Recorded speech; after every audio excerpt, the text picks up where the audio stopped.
प्यारे बच्चों, हम पढ़ रहे थे लेखांकन एक परिचय क्लास 11th और उसका 4 पार्ट हमने पढ़ लिए थे। अब हमारे पास रह गए थे उसके अभ्यास प्रश्न। तो मेरे प्यारे बच्चों, आपके सामने लेकर आया हूं मैं अभ्यास प्रश्न। देखेंगे और समझेंगे अभ्यास प्रश्नों को। तो प्यारे बच्चों, पार्ट 5 अभ्यास प्रश्न। हमारा पहला प्रश्न प्यारे बच्चों, लेखांकन को परिभाषित कीजिए। मेरे प्यारे बच्चों, हमें लेखांकन की परिभाषा यहाँ देनी होगी।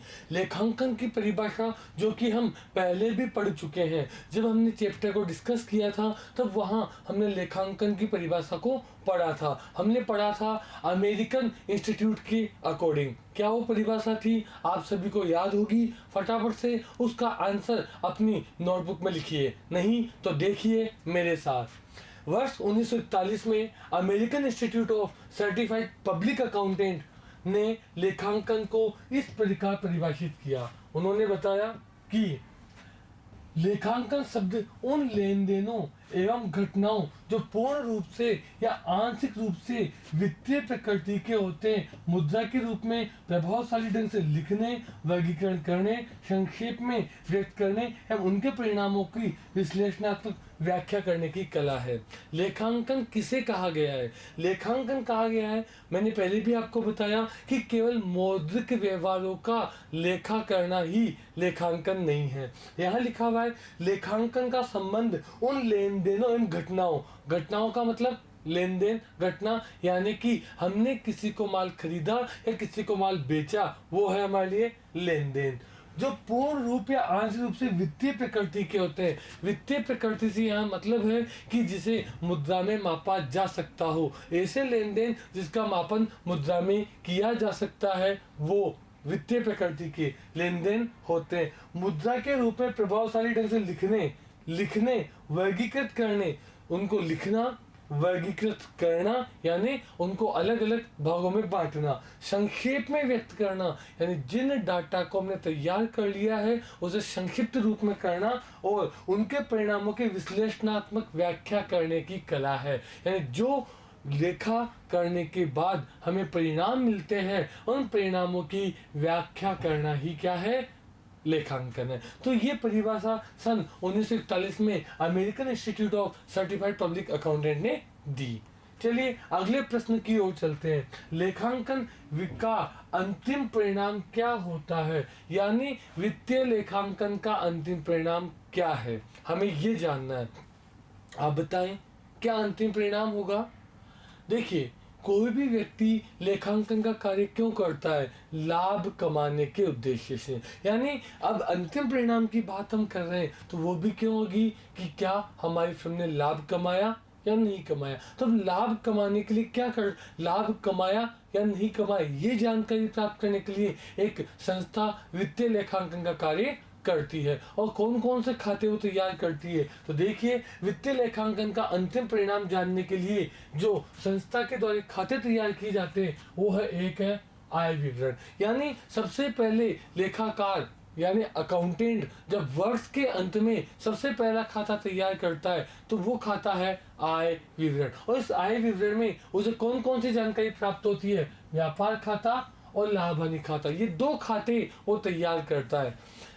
एक व्यापारिक संस्था वित्तीय लेखांकन का जब अंतिम परिणाम जानने लगती है तो सबसे पहले उसके द्वारा आय विवरण तैयार किया जाता है। और आय विवरण के अंदर वो दो खाते तैयार करती है, व्यापार खाता और लाभ हानि खाता। और उसके बाद उसके द्वारा तैयार किया जाता है स्थिति विवरण, जिसका दूसरा नाम है चिट्ठा। यानी कि हम लेखाकार अंतिम परिणाम जानने के लिए जो खाते तैयार करता है वो दो हैं, एक आय विवरण और एक स्थिति विवरण। आय विवरण के अंदर भी दो खाते तैयार होते हैं, व्यापार खाता एवं लाभ हानि खाता, जिसकी जानकारी हम आगे आने वाले चैप्टर्स में बिल्कुल डिटेल में पढ़ेंगे। और स्थिति विवरण, चिट्ठा, बैलेंस शीट जिसे बोला जाता है, इसकी जानकारी भी आगे आने वाले प्रश्नों में, आगे आने वाले हमारे चैप्टर्स में हमें मिलेगी।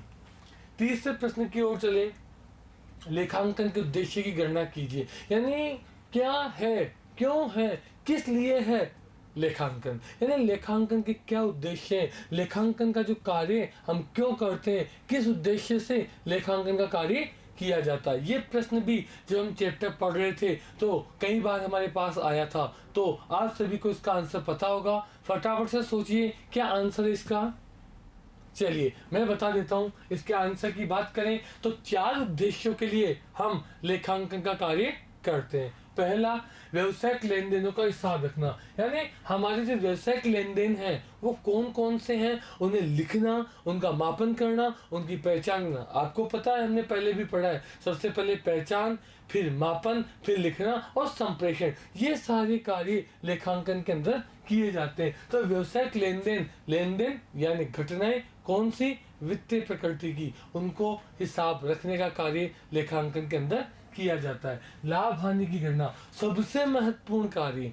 प्रत्येक व्यापारी, प्रत्येक लेनदार ये जानना चाहता है कि उसे व्यापार में लाभ हुआ या हानि। तो वर्ष के अंत में लाभ हानि की जानकारी प्राप्त करने के लिए भी क्या बनाया जाता है, लेखांकन। लेखांकन का अंतिम परिणाम अभी अभी हमने पढ़ा था लास्ट क्वेश्चन में। अंतिम परिणाम लाभ हानि की जानकारी के लिए क्या बनाना, अंतिम खाते, वित्तीय विवरण तैयार करना, आय विवरण और बैलेंस शीट।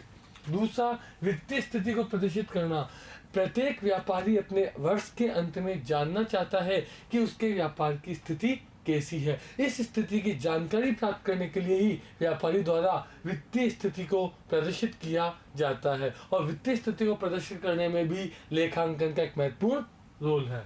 उपयोगकर्ता को सूचना उपलब्ध करवाना, आप लोगों को पहले भी मैं बता चुका हूँ और ये हमारे चैप्टर में कई बार आया है, उपयोगकर्ताओं को सूचना उपलब्ध करवाना। तो लेखांकन का एक प्रमुख कार्य ये भी है कि हमारा जो उपयोगकर्ता है उस उपयोगकर्ता को आवश्यकता अनुसार सूचना उपलब्ध करवाई जा सके। आप जानते हैं उपयोगकर्ता कौन कौन से, 2 उपयोगकर्ता हमारे पास थे, एक आंतरिक उपयोगकर्ता और दूसरा बाह्य उपयोगकर्ता। उन दोनों को सूचना उपलब्ध करवाने का उद्देश्य भी लेखांकन का होता है। तो ये थे हमारे लेखांकन के उद्देश्य। अगले प्रश्न की ओर चलें। वही प्रश्न जो अभी अभी हम पढ़ रहे थे, उपयोगकर्ता। यहाँ पर पूछा गया है 5 उपयोगकर्ताओं को सूचीबद्ध कीजिए। यानी आपको 5 उपयोगकर्ताओं के नाम लिखने जिनकी लेखांकन में परोक्ष रुचि होती है, जो लेखांकन के लिए सूचनाएं जानना चाहते हैं। ये परोक्ष रुचि का मतलब है ये आंतरिक उपयोगकर्ता नहीं है। ये कौन से उपयोगकर्ता है, बाह्य उपयोगकर्ता। तो बाह्य उपयोगकर्ताओं में किसी 5 व्यक्तियों का आपको नाम देना है जिनकी लेखांकन की सूचनाओं में रुचि होती है। बताइए कौन कौन से 5 बाह्य उपयोगकर्ता हमने पढ़ा था। चलिए देखते हैं। मजदूर संघ। मजदूर संघ कौन होता है? मजदूर संघ वह होता है जो हमारे व्यवसाय में, हमारी संस्था में जितने भी एम्प्लॉय कर्मचारी काम कर रहे हैं उनका एक संघ। वो ये जानना चाहता है कि हम जहाँ काम कर रहे हैं वहाँ स्थायित्व है कि नहीं। अगर हमारे व्यवसाय को हानि हो रही है तो हम कभी भी हमारी संस्था या व्यवसाय को बंद कर देंगे। और वो जानना चाहता है कि कहीं ये संस्था या व्यवसाय बंद तो नहीं हो रहा है। सरकार का व्यवसाय से कोई लेना देना नहीं है, लेकिन वो जानना चाहती है कि जिस व्यवसाय का संचालन इन लोगों के द्वारा किया जा रहा है वो उतना टैक्स, कर का भुगतान कर रहे हैं या नहीं कर रहे हैं जितना इन्होंने लाभ कमाया। यानी लाभ कमाने के उद्देश्य से जो व्यापार किया जा रहा है वहाँ जितना लाभ कमाया गया है उतना ही कर के भुगतान क्या व्यापारी के द्वारा किया है। तीसरा, ग्राहक यानी समाज। वो जानना चाहता है कि जिस संस्था के माल को मैं खरीद रहा हूँ वो संस्था एक अच्छे क्वालिटी का अच्छे प्रोडक्ट को मार्केट में ला रही है या केवल घटिया क्वालिटी का माल लाकर वो लाभ कमाना चाह रही है। ग्राहक जानना चाहता है कि जितनी मुद्रा उसने उस वस्तु को खरीदने में चुकाई है क्या उतनी संतुष्टि उसे प्राप्त हुई या नहीं।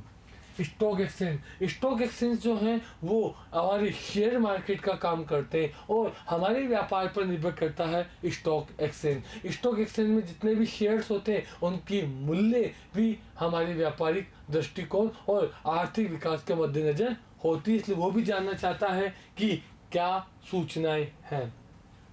व्यापार संघ जो होता है वो जानना चाहता है कि हमारे व्यापारियों में कौन सा ऐसा व्यापारी है जो धोखाधड़ी से कमा रहा है या जो गलत तरीके से लाभ कमा रहा है। तो व्यापार संघ भी सभी व्यावसायिक इकाइयों पर निगरानी रखता है, उनको देखता रहता है और पता लगाता रहता है कि क्या कोई संस्था ज़्यादा लाभ तो नहीं कमा रही है गलत तरीके से। तो ये हमारे उपयोगकर्ता थे जो परोक्ष रूप से हमारी व्यापार की सूचनाओं में रुचि रखते हैं। दीर्घ अवधि ऋणदाता के लिए आवश्यक लेखांकन सूचना की प्रकृति बताइए। सबसे पहले इस प्रश्न को हम समझे।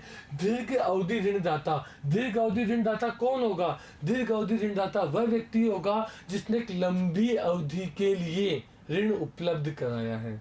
लंबी अवधि के लिए जिस व्यक्ति ने ऋण उपलब्ध करवाया है वो जानना चाहेगा कि जिस व्यक्ति को मैंने ऋण उपलब्ध करवाया है वो समय पर मेरे ऋण का भुगतान करेगा या नहीं। तो दीर्घ अवधि ऋणदाता का मतलब है वह व्यक्ति जो एक लंबे समय के लिए आपको ऋण उपलब्ध करवाता है। तो ऋण चुकाने की क्षमता, यानी वह जानना चाहता है कि जिस संस्था को हमने ऋण दिया है उसकी ऋण चुकाने की क्षमता कैसी है। कंपनी की साख, जिस कंपनी को हमने ऋण उपलब्ध कराया है उसकी साख कैसी है।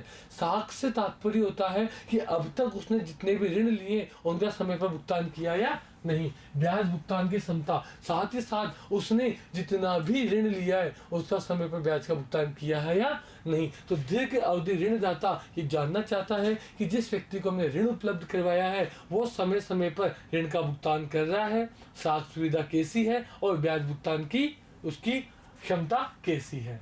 चलिए, सूचना के बाह्य उपयोगकर्ता कौन है, यानी हम किन व्यक्तियों को बाह्य उपयोगकर्ता कहेंगे। ऐसे कौन से व्यक्ति हैं जिन्हें हम बाह्य उपयोगकर्ता की संज्ञा देंगे। नाम से ही पता लग रहा है, बाह्य उपयोगकर्ता ऐसे व्यक्ति जो हमारे व्यवसाय के अंदर कार्य नहीं करते बल्कि बाहर होते हुए भी उन्हें व्यवसाय की सूचनाओं की आवश्यकता होती है। कौन?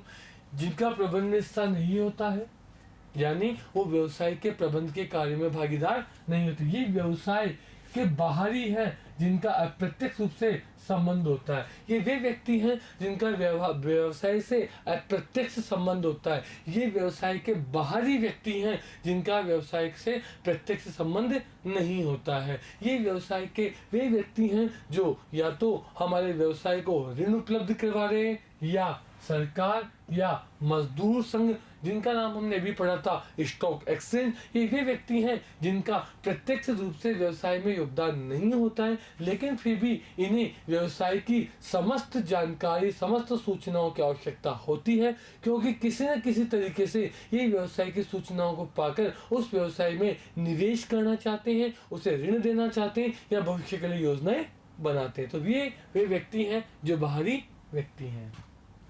आगम के 3 उदाहरण दीजिए। आगम किसे कहते हैं? आगम यानी हमने जो आय प्राप्त की है, आमदनी, आमदनी को हम क्या कहते हैं? आगम कहते हैं। यानी हमारे व्यवसाय में विक्रय के अलावा, माल बेचने के अलावा हमें कहीं से भी यदि कोई राशि प्राप्त होती है हमारे द्वारा की गई सेवाओं के बदले तो वो कहलाएगी आगम। तो आगम के कौन कौन से 3 उदाहरण हैं हम पढ़ेंगे। विक्रय, विक्रय यानी हमने जो माल बेचा, हमने माल बेचकर जो पैसा कमाया वो भी एक क्या है? आगम। यानी हमने क्या किया, हमने हमारे द्वारा खरीदे गए माल को किसी आवश्यकता अनुसार व्यक्ति को माल बेच दिया और वहां से जो हमें पैसा मिला वो होगा आगम। ब्याज प्राप्त, हमने कहीं इन्वेस्टमेंट किया हुआ है, विनियोग किया हुआ है और वहां से उसके बदले में हमें प्राप्त हो रहा है ब्याज। ये भी हमारी क्या है? एक तरह की आमदनी, आगम है। मैंने बैंक में पैसा जमा कराया और बैंक भी हर 3 महीने से 6 महीने के बीच हमें ब्याज का भुगतान करता है, वहां से हमें ब्याज प्राप्त होता है और वो भी हमारे लिए क्या होगी? आगम। लाभांश, लाभांश को हम बोलते हैं डिविडेंड।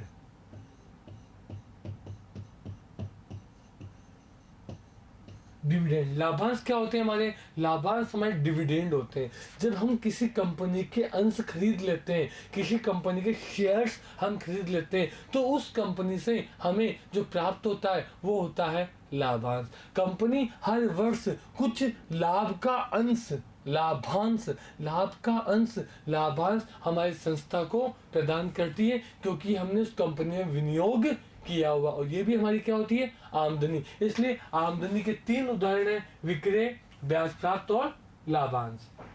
देनदार और लेनदार में अंतर भेद प्रस्तुत कीजिए। यानी हमारा सबसे महत्वपूर्ण प्रश्न है कि देनदार और लेनदार में क्या अंतर है। मेरे प्यारे बच्चों, सभी प्रश्नों पर आप महत्वपूर्ण हैं, ध्यान देंगे। इसके अलावा पूरे पाठ्य पुस्तक के जो हमने पूरा चैप्टर पढ़ा था, पाठ पढ़ा था, उसे भी आप कम से कम 2 या 3 बार देखते रहेंगे ताकि आपको कोई भी समस्या ना हो।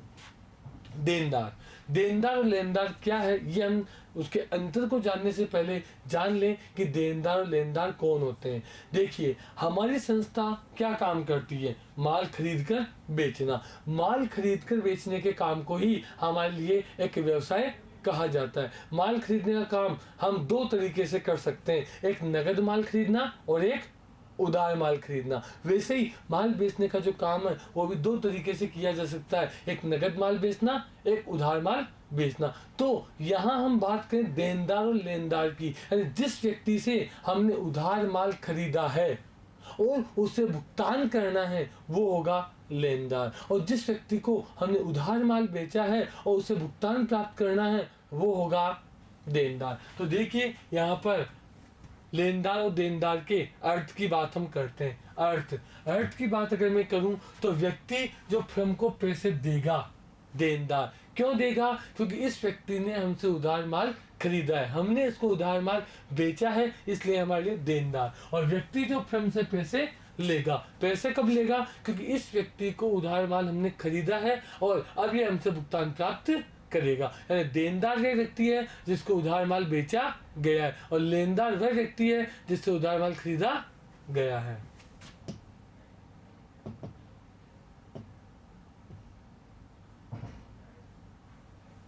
यानी हम कह सकते हैं उधार माल बेचा गया, जिस व्यक्ति को उधार माल बेचा गया है।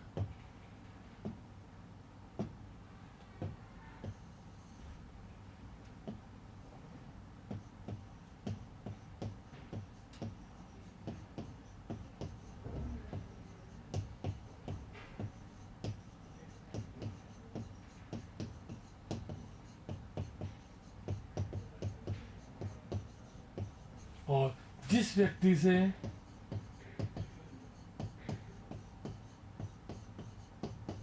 उधार माल खरीदा गया है, तो जिस व्यक्ति को हमने उधार माल बेचा है वो देनदार, और जिस व्यक्ति से उधार माल खरीदा, इसलिए जो व्यक्ति फर्म को पैसे देगा वो देनदार और जो व्यक्ति फर्म से पैसे लेगा वो लेनदार। प्रकृति, देनदार की प्रकृति हमेशा नाम शेष की होती है और इसकी जमा शेष की। भुगतान, देनदार से हमें भुगतान प्राप्त होगा जबकि लेनदार को भुगतान किया जाएगा। तो इस प्रकार से हमें देनदार और लेनदार में अंतर देखिए। अगला प्रश्न है, लेखांकन सूचना का प्रस्तुतिकरण नहीं हुआ, कौन सी गुणात्मक विशेषता का उल्लंघन हुआ है? यानी हमने ऐसी कौन सी विशेषता है जिसको उल्लेख नहीं किया है, हमने उल्लंघन कर दिया है। कब? जब हमने किसी सूचना का प्रस्तुतिकरण नहीं किया, यानी किसी सूचना को हमने प्रस्तुत नहीं किया तो कौन सी लेखांकन विशेषता का हमने उल्लंघन किया है? बिल्कुल प्रासंगिकता की सूचना है, वो कहती है कि सभी संपूर्ण सूचनाओं को प्रस्तुत किया जाना चाहिए, किसी भी सूचना को छिपाया नहीं जाना चाहिए। तो प्रासंगिकता की सूचना का उल्लंघन, विशेषता का उल्लंघन हमने किया है यदि हमने उनको संपूर्ण सूचनाओं को प्रस्तुत नहीं किया है। और अगला प्रश्न है, लेखांकन सूचना तुलना योग्य होनी चाहिए, क्या आप इस कथन से सहमत हैं? बिल्कुल हाँ, लेखांकन की जो सूचना है वो तुलना योग्य होनी चाहिए। तुलना योग्य यानी तुलनीयता, यानी जहां 2 संस्थाओं की आपस में तुलना की जा सकती हो। कारण दें। आंसर, लेखांकन सूचनाएं निम्न कारण से तुलना योग्य होनी चाहिए। पहला, तुलना योग्य सूचना 2 फर्म की तुलना करने में सहायक होती है। अगर तुलना करना योग्य सूचनाएं होंगी तो हम आसानी से जो 2 फर्म हैं, एक जैसी 2 फर्म हैं, उनकी तुलना कर पाएंगे और इससे सही फर्म का चुनाव किया जा सकता है। और दोनों फर्म में से हमारे लिए कौन सी फर्म सर्वोत्तम है उसका चुनाव हम उन तुलनात्मक सूचनाओं को देखकर कर सकते हैं। तुलना तभी संभव होगी जब दोनों फर्म एक जैसी अवधि, एक जैसे सिद्धांतों का पालन करते हुए लेखांकन तैयार करती है। तो तुलना योग्य सूचना से दो फर्मों की तुलना आसानी से हो सकती है, जिससे हम सही फर्म का चुनाव कर सकते हैं। तुलना योग्य सूचना से अलग अलग संस्थाओं के लाभ, योजना और नियमों।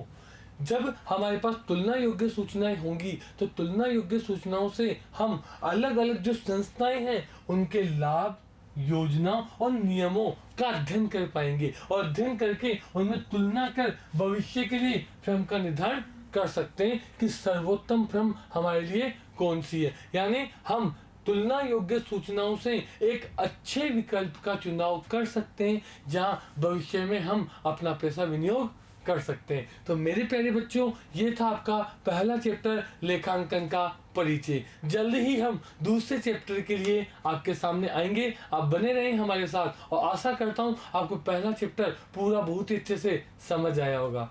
धन्यवाद।